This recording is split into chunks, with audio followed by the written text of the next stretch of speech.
प्रशांत कोरटकरला जामीन मिळणार की नाही, दुपारच्या सत्रामध्ये न्यायालय निर्णय देणार.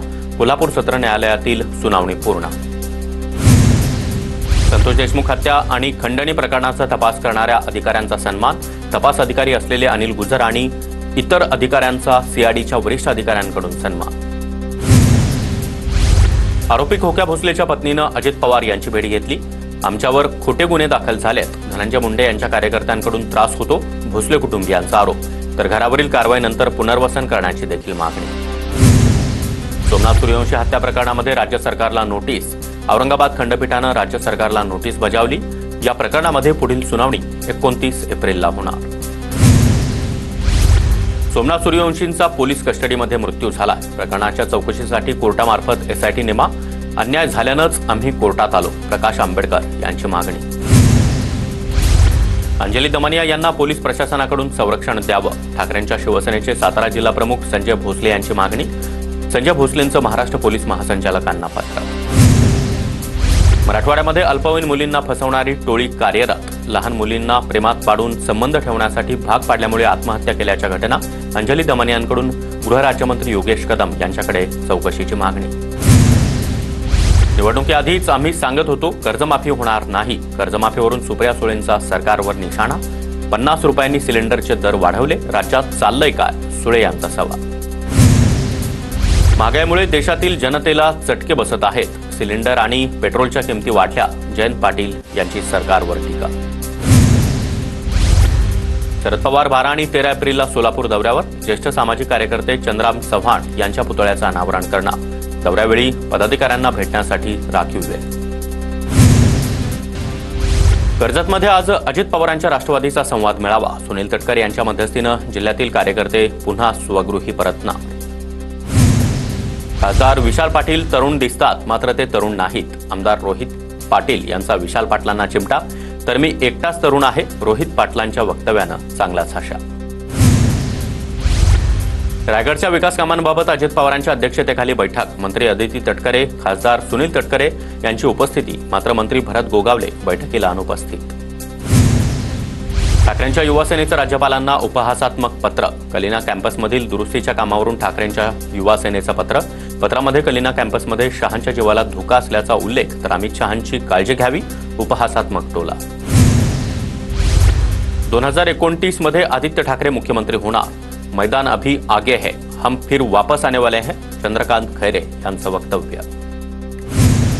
उद्धव ठाकरे तेव्हा सोबत आले असते तर शिंदेंनी उठाव केला नसता. काँग्रेससोबत जाण्याचा ठाकरेंचा निर्णय चुकला. रामदास आठवले यांची प्रतिक्रिया. तर आदित्य ठाकरे मुख्यमंत्री होतील असं अजिबात वाटत नाही, आठवले यांचं वक्तव्य. रत्नागिरीतील काँग्रेस नेते सहदेव बेटकर यांचा शिवसेना ठाकरे गटात प्रवेश. मातोश्रीवर पक्षप्रवेश सोहळा संपन्न. उद्धव ठाकरेंनी बेटकरांना शिवबंधन बांधलं.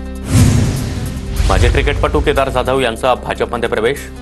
प्रदेशाध्यक्ष चंद्रशेखर बावनकुळे यांच्या उपस्थितीमध्ये केदार जाधवचा पक्षप्रवेश. शिंदेंच्या शिवसेनेकडून नवी मुंबई युवासेना जिल्हा प्रमुखपदी अनिकेत म्हात्रे यांची नियुक्ती. काही दिवसांपूर्वीच काँग्रेस सोडून शिवसेना शिंदे गटात केला होता पक्षप्रवेश. खासदार नरेश म्हस्के यांच्या हस्ते नियुक्तीपत्र देण्यात आलं. किरीट सोमय्यांनी जळगाव जिल्हाधिकाऱ्यांची भेट घेतली. जन्मदाखल्यांसाठी बनावट कागदपत्रांची चौकशी करण्याची मागणी. छत्रपती संभाजीनगरमध्ये पाणीपाणी असताना महापालिका आयुक्त मुंबईत मॅच बघतायत. अंबादास दानवे यांचा छत्रपती संभाजीनगरच्या आयुक्तांवर निशाणा. बुलढाण्याच्या पालकमंत्र्यांनी ताटकळत ठेवलं. पीपल्स रिपब्लिकन पक्षाचं आंदोलन. भडगावमध्ये बौद्ध बांधवांसाठी स्मशानभूमी बांधण्याची मागणी. संतप्त ग्रामस्थांकडून घोषणाबाजी करत जिल्हा प्रशासनाचा निषेध व्यक्त.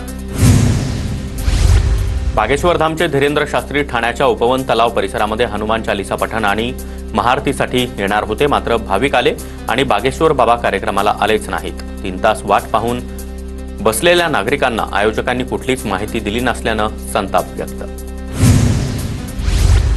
सोलापुरातील दूषित पाणीपुरवठ्याविरोधात शिंदे गटाच्या ज्योती वाघमारे आक्रमक. ज्योती वाघमारेंनी पालिका आयुक्तांना जाब विचारला. दूषित पाण्यामुळे 2 मुलींचा मृत्यू झाल्याचा आरोप. पुणे महानगरपालिका, जिल्हा परिषद, पीएमआरडीएनं जिल्ह्यातील धरणांच्या स्वच्छ पाण्यासंबंधी सर्वंकष आराखडा तयार करावा. खासदार सुप्रिया सुळे यांची मागणी. आराखडा केंद्रीय पर्यावरण मंत्री भूपेंद्र यादव यांच्यासमोर मांडला जाईल, सुळेंची माहिती. धाराशिवच्या अप्पर जिल्हाधिकाऱ्यांसह 10 जणांच्या चौकशीचे आदेश. धाराशिवच्या उपळा गावातील शेतजमिनीच्या फेरफारामध्ये हेराफेरी केल्यानं चौकशीचे आदेश. महाराष्ट्र राज्य अनुसूचित जाती जमाती आयोगाचे अध्यक्ष आनंदराव अडसूळ यांचे आदेश.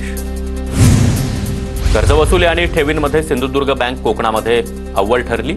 कर्जवसुलीत देखील चांगलं काम करत जिल्हा बँक पहिले ठरली. शक्तीपीठ महामार्गाविरोधात आंदोलन करणारे सहाय्यक शिक्षक गिरीश फोंडेंवरील निलंबनाची कारवाई मागे घेण्याची विविध शिक्षक संघटनांची मागणी.